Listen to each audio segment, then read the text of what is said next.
kid, you get asked this one particular question a lot. It really gets kind of annoying. What do you want to be when you grow up? Now, adults are hoping for answers like, I want to be an astronaut, or I want to be a neurosurgeon. You adults and your imaginations. Kids, they're most likely to answer with pro skateboarder, surfer, or Minecraft player. I asked my little brother, and he said, seriously, dude, I'm 10. I have no idea. Probably a pro skier. Let's go get some ice cream. See, us kids are going to answer with something we're stoked on, what we think is cool, what we have experience with, and that's typically the opposite of what adults want to hear. But if you ask a little kid, sometimes you'll get the best answer, something so simple, so obvious, and really profound. When I grow up, I want to be happy. For me, when I grow up, I want to continue to be happy, like I am now. I'm stoked to be here at TEDx. I mean, I've been watching TED videos for as long as I can remember, but I never thought I'd make it on stage here so soon. I mean, I just became a teenager, and like most teenage boys, I spend most of my time wondering, how did my room get so messy all on its own? Did I take a shower today? And the most perplexing of all, how do I get girls to like me? Neuroscientists say that the teenage brain's pretty weird. Our prefrontal cortex is underdeveloped, but we actually have more neurons than adults, which is why we can be so creative and impulsive and moody and get bummed out. But what bums me out is to know that a lot of kids today are just wishing to be happy, to be healthy, to be safe, not bullied, and be loved for who they are. So it seems to me when adults say, what do you want to be when you grow up? They just assume that you'll automatically be happy and healthy. But maybe that's not the case.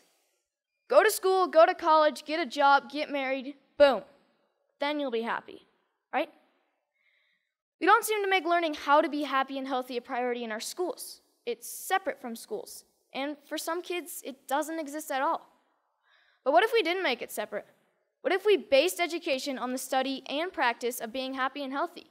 Because that's what it is, a practice, and a simple practice at that. Education is important, but why is being happy and healthy not considered education? I just don't get it. So I've been studying the science of being happy and healthy. It really comes down to practicing these 8 things: exercise, diet, nutrition, time in nature, contribution, service to others, relationships, recreation, relaxation and stress management, and religious or spiritual involvement. Yes, got that one. So these 8 things come from Dr. Roger Walsh. He calls them therapeutic lifestyle changes, or TLCs for short. He's a scientist that studies how to be happy and healthy. In researching this talk, I got a chance to ask him a few questions like, do you think that our schools today are making these 8 TLCs a priority? His response was no surprise. It was essentially no. But he did say that many people do try to get this kind of education outside of the traditional arena, through reading and practices such as meditation or yoga. But what I thought was his best response was that much of education is oriented, for better or worse, towards making a living rather than making a life.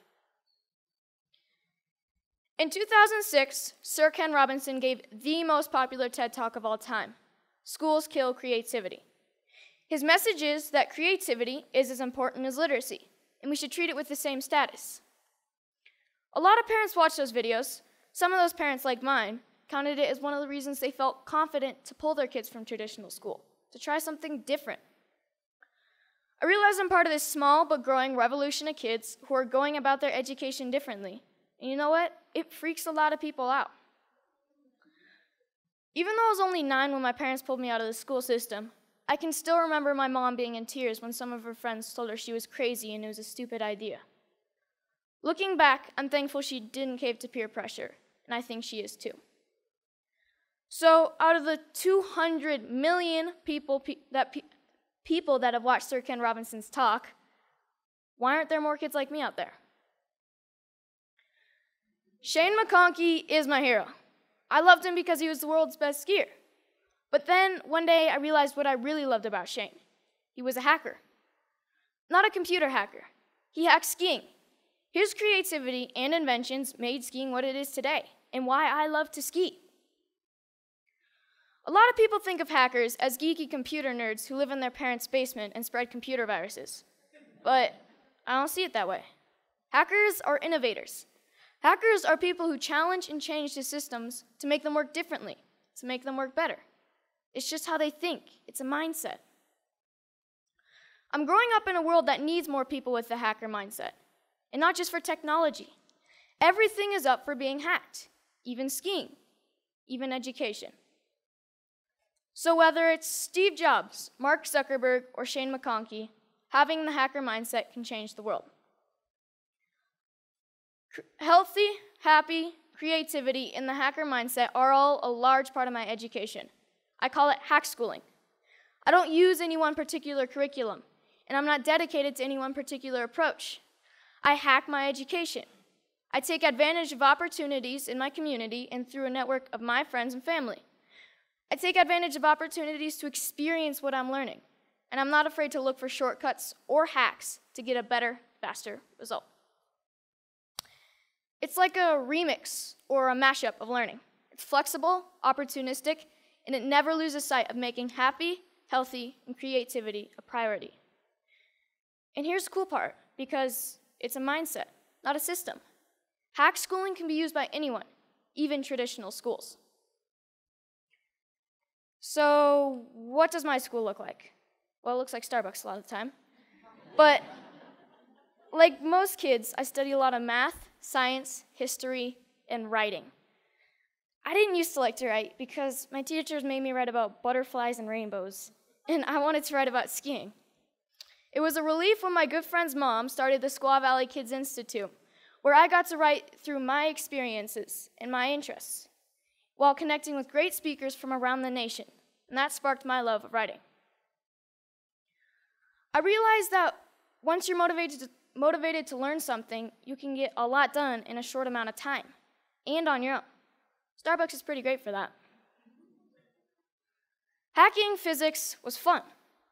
We learned all about Newton and Galileo, and we experienced some basic physics concepts like kinetic energy through experimenting and making mistakes. My favorite was the giant Newton's cradle that we made out of bowling balls, I think. No, bocce balls. We experimented with a lot of other things like bowling balls and even giant jawbreakers. Project Discovery's ropes course is awesome and slightly stressful. When you're 60 feet off the ground, you have to learn how to handle your fears, communicate clearly, and most importantly, trust each other. Community organizations play a big part in my education. At High Fives Foundation's Basics program, being aware and safe in critical situations, we spent a day with the Squaw Valley Ski Patrol to learn more about mountain safety. Then the next day, we switched to science of snow, weather, and avalanches. But most importantly, we learned that making bad decisions puts you and your friends at risk. Young Chautauqua brings history to life.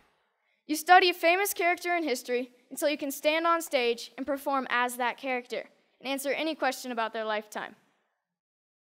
In this photo, you see Al Capone and Bob Marley getting grilled with questions at the historical Piper's Opera House in Virginia City, the same stage where Harry Houdini got his start. Time in nature is really important to me. It's calm, quiet, and I get to just log out of reality. I spend 1 day a week outside all day. At my Foxwalker classes, our goal is to be able to survive in the wilderness with just a knife. We learn to listen to nature. We learn to sense our surroundings. And I've gained a spiritual connection to nature that I never knew existed. But the best part is that we get to make spears, bows and arrows, fires with just a bow drill, and survival shelters for the snowy nights when we camp out. Hanging out at the Moment Factory, where they hand make skis and design clothes, has really inspired me to one day have my own business. The guys at the factory have showed me why I need to be good at math, be creative, and get good at sewing. So I got an internship at Big Truck Brand to get better at design and sewing. Between fetching lunch, scrubbing toilets, and breaking their vacuum cleaner, I'm getting to contribute to clothing design, customizing hats, and selling them. The people who work there are happy, healthy, creative, and stoked to be doing what they're doing. This is by far my favorite class. So this is where I'm really happy. Powder days. And it's a good metaphor for my life, my education, my hackschooling. If everyone skied this mountain, like most people think of education, everyone would be skiing the same line, probably the safest, and most of the powder would go untouched. I look at this and see 1,000 possibilities. Dropping the cornice, shredding the spine, looking for a tranny from cliff to cliff. Skiing to me is freedom, and so is my education. It's about being creative, doing things differently. It's about community and helping each other. It's about being happy and healthy among my very best friends. So I'm starting to think I know what I might want to do when I grow up. But if you ask me, what do I want to be when I grow up? I'll always know that I want to be happy. Thank you.